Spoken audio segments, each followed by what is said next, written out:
O Senhor esteja convosco. Ele está no meio de nós. Proclamação do Evangelho de Jesus Cristo segundo Lucas. Glória a vós, Senhor.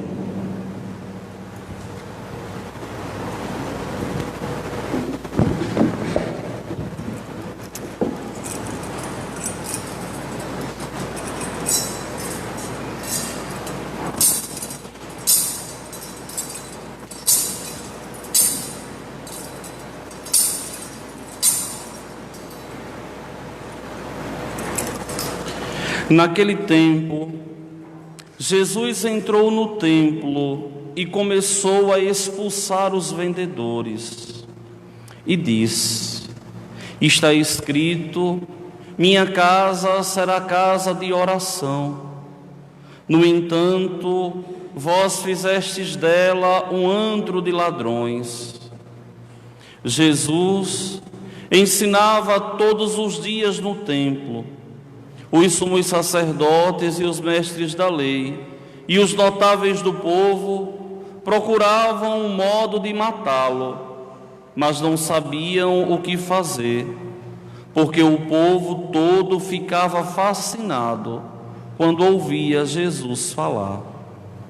Palavra da salvação.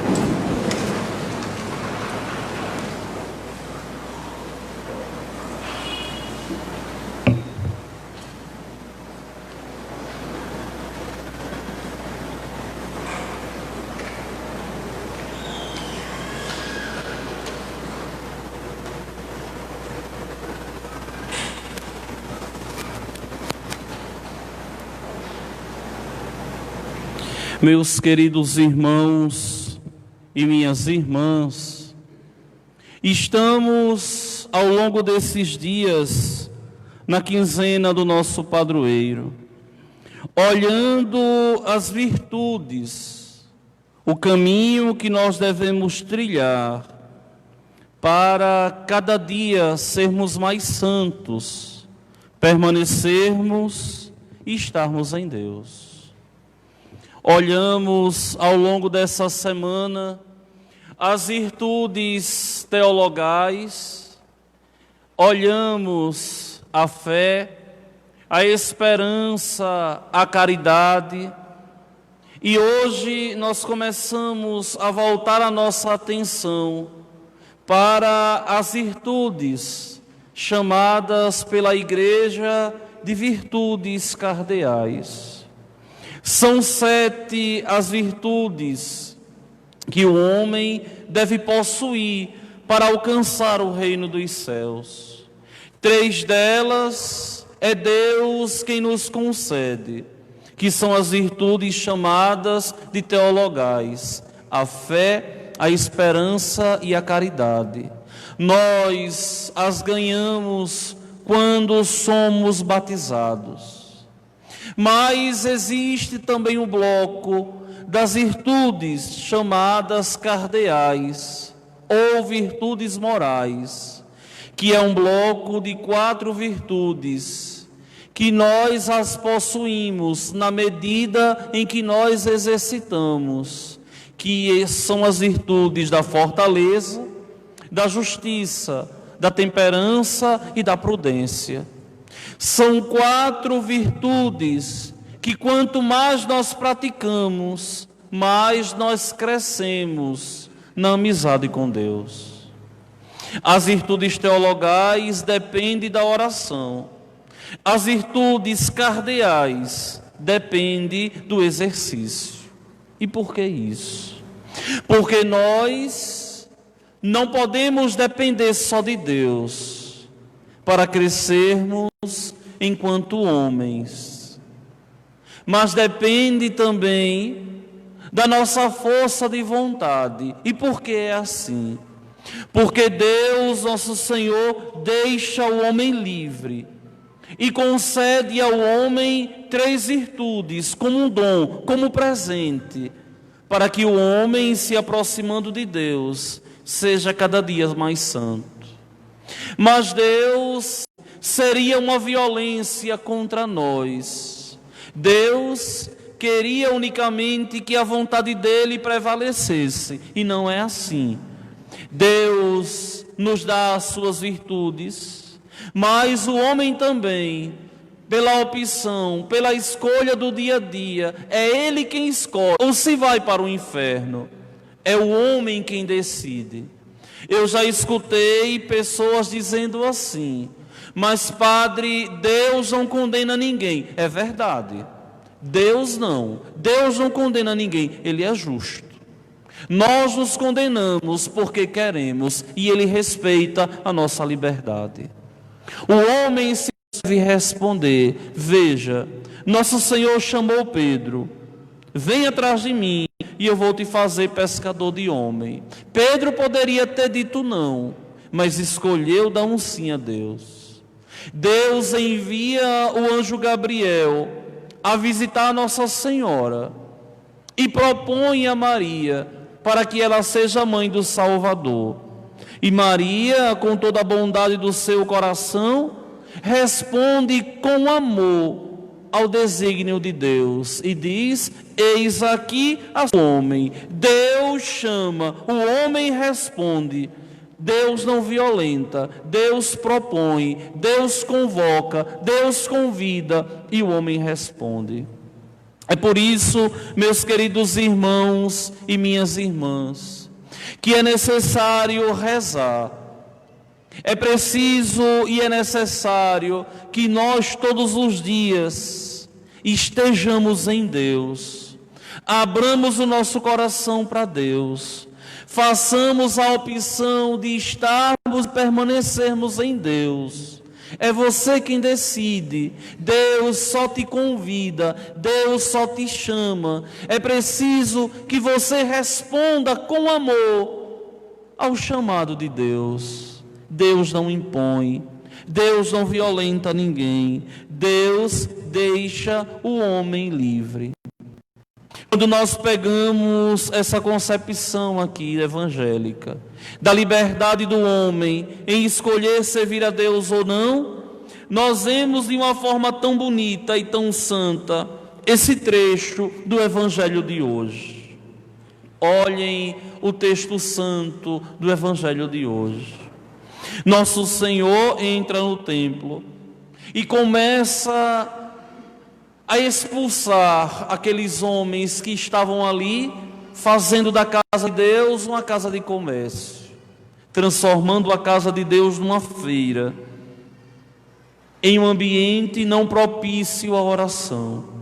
E nosso Senhor, aqui, vai Ele, no texto santo, chamar a atenção daqueles homens e explicitar a missão da sua casa. A minha casa é casa de oração. Ou seja, vocês vêm ao templo para rezar. Vocês não vêm à igreja para estar olhando a vida dos outros.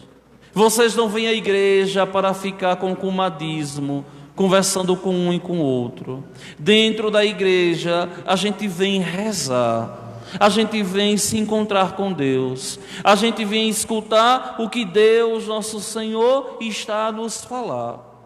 É uma pena tão grande que tantas pessoas vêm na igreja, dão boa noite a todo mundo e esquecem de colocar o joelho no chão para falar com Deus, nosso Senhor.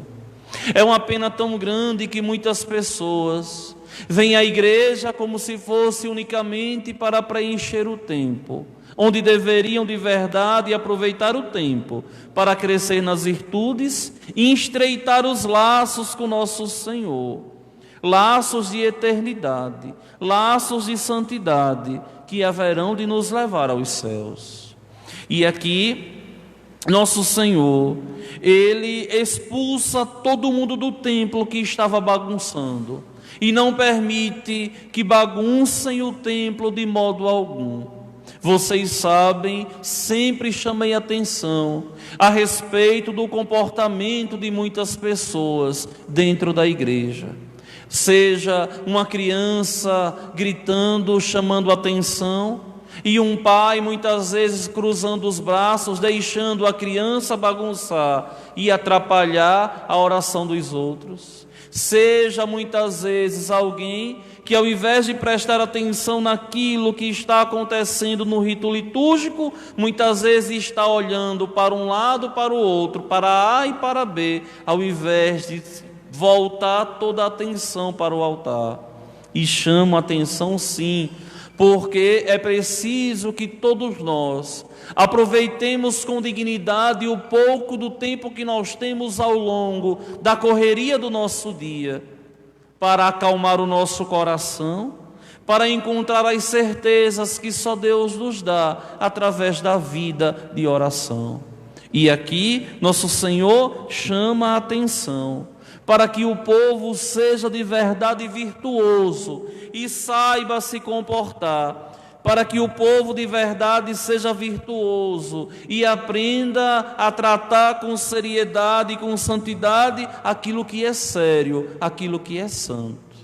É uma pena que ainda quase nesses 10 anos, muitos de vocês não entenderam que a igreja é lugar de oração, que a igreja é lugar de silêncio, não só do desenrolar da Santa Missa, mas antes e depois da missa também.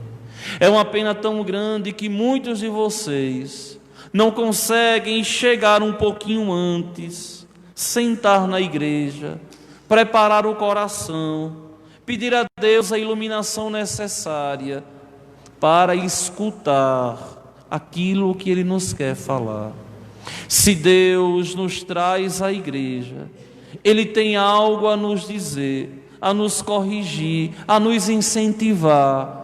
Deus tem algo a nos dizer, para nos jogar para frente, para dizer: não tenha medo, você é um privilegiado, você é um escolhido, você é um guardado por mim, que sou o teu Deus.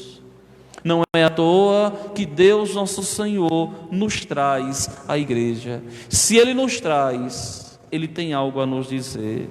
E se Ele tem algo a nos dizer, é algo importante, porque Deus não joga a conversa fora, porque Deus não fala tolice. E tudo aquilo que Ele diz é para o meu bem, é para o meu crescimento, é para o teu bem, é para o teu crescimento.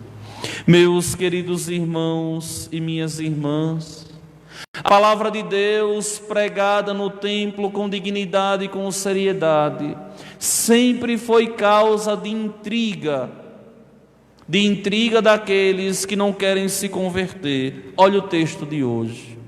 Os mestres da lei, os doutores da lei, os sumos sacerdotes e os notáveis do povo. É um dos poucos momentos nas Sagradas Escrituras que fala dos notáveis em meio ao povo. Quem são esses notáveis? São os grandes políticos, aqueles que não aceitavam a mensagem evangélica. E aqui eles tramavam, procuravam um modo de matar nosso Senhor. Por quê? Porque o que aquele homem diz, a gente não consegue viver.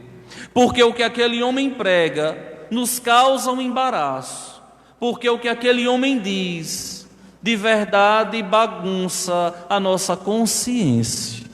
A palavra de Deus tem esse poder de nos fazer entrar meio que em parafuso e a gente começar a pensar que devemos ser melhores, que devemos ter compromisso com a palavra, que devemos ter compromisso com a Eucaristia, que devemos ter compromisso com a igreja de nosso Senhor Jesus Cristo. E são tantos a esquecer essas realidades de fé, e são tantos a brincarem com aquilo que é sagrado. E nosso Senhor aqui causa um embaraço naqueles homens que não querem se converter, causa um embaraço naqueles homens que não querem de verdade abrir o coração. E isso é muito fácil. Você sabe quando uma pessoa é de Deus, quando a pessoa defende a igreja, quando uma pessoa fala mal do sacerdote, quando uma pessoa fala mal da igreja, sem a igreja ter feito nada de errado, porque nunca faz, Porque o sacerdote é zeloso e chama a atenção do povo, essa pessoa não tem Deus no coração. Basta abrir a boca e falar mal daquele que anuncia o Evangelho. Pode tomar consciência que é alguém não convertido, que é alguém que não é do bem, que é alguém que não é de Deus. Por quê? Porque a palavra que é anunciada, ela pertence a Deus. E essa palavra é como uma faca de 2 gumes. Ela não só atinge vocês, mas primeiramente essa palavra me atinge, para que eu procure o meu lugar de homem consagrado, para que eu, procurando o meu lugar, seja uma seta a apontar para vocês o caminho de Deus. Aquilo que o Senhor fala para vocês, primeiro fala para mim. Aquilo que o Senhor chama a atenção de vocês, primeiro vem chamar a minha atenção, para que eu, enquanto cristão, me converta, para que eu, enquanto cristão, mude de vida todos os dias e consiga responder com amor aos apelos de Deus nosso Senhor. Meus queridos irmãos e minhas irmãs, sempre houve na história da igreja essas pessoas que sempre quiseram destruir a igreja de Cristo, falando mal até do próprio Senhor. Se falaram mal de Jesus Cristo, não haveriam de falar mal dos consagrados? Claro que sim. Só que o erro não está no consagrado, mas o erro está naquele que aponta por não se converter, por não abrir o coração e por não ter a bondade de viver todos os dias sobre a batuta de Deus a nos conduzir. Olhem o texto santo aqui do Evangelho. Os sumos sacerdotes, os mestres da lei e os notáveis do povo procuravam um modo de matar Jesus. Por quê? Porque Jesus dizia a verdade, e a verdade causava um embaraço na consciência daqueles homens. Assim como nos tempos de antanho, assim como nos tempos do Evangelho, ainda hoje nós vemos isso aqui acontecer. Mas eles não sabiam o que fazer. Por quê? Porque todo o povo de Deus ficava fascinado quando ouvia Jesus falar. E isso aqui, meus irmãos, é interessante. Por quê? Porque o ambão da igreja, esse púlpito aqui onde eu estou a falar para vocês hoje, não é lugar da gente pregar o que a gente acha, mas é o lugar da gente pregar o Evangelho de Deus, mesmo que venhamos ser perseguidos. É o lugar da gente anunciar o Evangelho de Deus, mesmo que, se fosse o caso, a gente tivesse que derramar o sangue por Cristo Jesus. Isso para nós não é estranho. A nossa fé, a nossa igreja, ela nasce, ela surge do sangue derramado de Jesus no madeiro da cruz, para nos dizer que a corrupção sempre vai ao encontro daquilo que está correto, daquilo que de verdade é anunciado em nome de Deus. E aquele povo ficava fascinado. E o nosso povo hoje em dia também continua fascinado quando encontra na igreja de Jesus Cristo a doutrina sendo pregada com desenvoltura, com dignidade, com a elegância própria de Deus, para o nosso bem, para a nossa salvação, para alcançarmos os céus. E no dia que essa igreja se prostituir, e no dia que essa igreja deixar de causar um embaraço naqueles que não são de Deus, essa igreja não é mais a igreja de Jesus Cristo. A gente sabe que a igreja está no caminho correto quando ela anuncia o reino de Deus e denuncia as injustiças do mundo.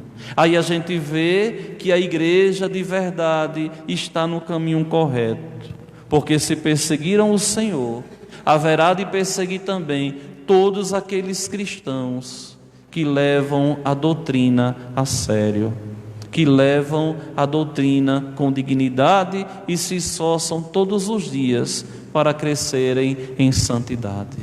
Então que nós possamos, ao longo desses dias, a meditar a respeito da prudência, da justiça, da temperança e da fortaleza, para que sejamos homens e mulheres capazes de incendiar esse mundo com o amor de Deus, sendo de verdade pessoas tementes ao Senhor, que desejam não só serem felizes nesse mundo, mas alcançarem os céus, sem se prostituírem na fé e sem temerem as amarras do inimigo.